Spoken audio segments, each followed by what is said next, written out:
So we're going to talk about the rubber band of change. Okay. So the rubber band of change basically states that how you feel about the habit you're creating or even the goal that you're moving towards tells the brain whether to rewire for automation or to resist it.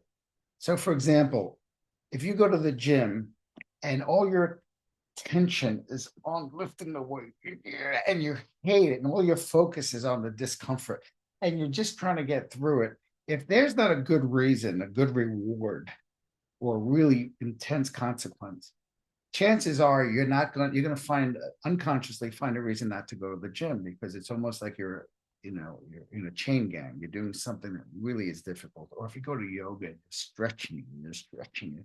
Or if you're reading a book and you're feeling this pressure building and you don't like the pressure, it's because you're doing something new that's automated, that's not automated. So anytime you become something by doing something new that's not automated, wiring starts to, or I should say, energy starts to build, and the brain's thinking, is this something we're just going to get through, or we're going to rewire for automation? Like driving, you just keep doing it, and one day you don't stop driving. You're just not conscious that you're driving. You do it unconsciously. You're just driving automatically because the brain got the message. You're going to keep doing it.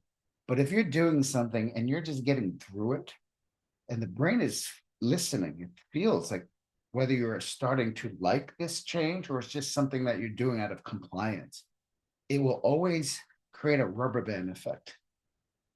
So here's what the rubber band effect is.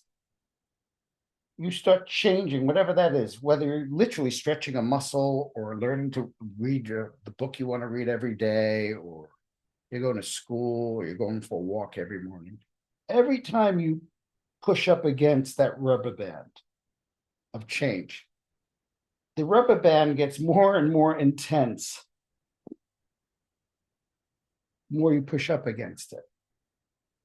And so if your attention is on the muscle, the discomfort of the muscle, and you wish it would go away, if all your attention is on the discomfort of that stretch and you wish it would go away, if all your attention is on the discomfort in your brain as you're learning calculus or something new and you wish it would go away, that rubber band gets more and more intense. And when you're done, it bounces you back.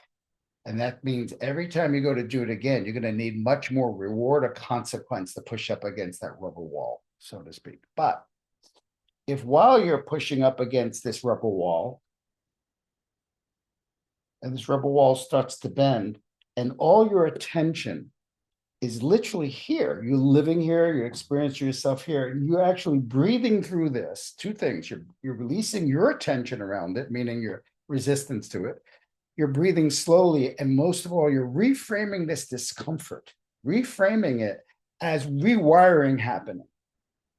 Then what happens is at one point, when you're staying here, this will actually pop, and you'll be on this side of the equation, and this rubber wall will be behind you. And so this will be automated behavior.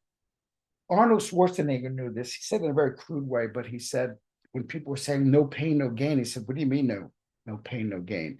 To him, this was an orgasm. It wasn't something he was pushing up against or something he was welcoming because he was focusing on his vision. Everything was his vision. So because he knew where he was headed, he saw this as that energy trying to create the thing he wants. So he got out of its way. He didn't resist. And this is important here because when you start to change and the body starts to change, it starts to create its own tension and discomfort, like a muscle growing or brain neurons firing. It starts to create its own discomfort, right? As it starts to build, if you suddenly don't like the discomfort, you resist it, the brain gets very confused and it says, oh, we're just kind of getting through this. And it bounces back. But if you put all your attention on why you're doing it, learn to enjoy this process and reframe it while putting all your attention there, and you keep breathing, at one point you'll feel a pop. You won't necessarily feel it, but you'll know it when all of a sudden you're here and it's automated. You don't have to think about the behavior. If you don't do this, it will stay like this forever.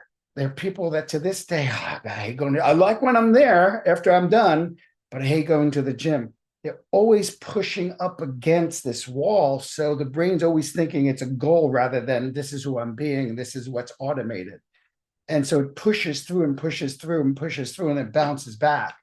By reframing this, breathing, releasing your attention around it and liking the tension, reframing it as change happening while putting your awareness here. At one point, it'll get so intense that the more intense it gets, the closer you are to that rewiring. And if you stay there anyway, it will pop.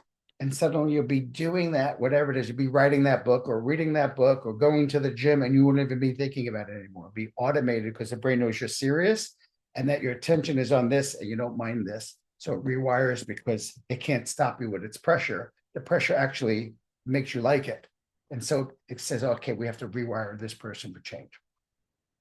That's the difference that makes the difference.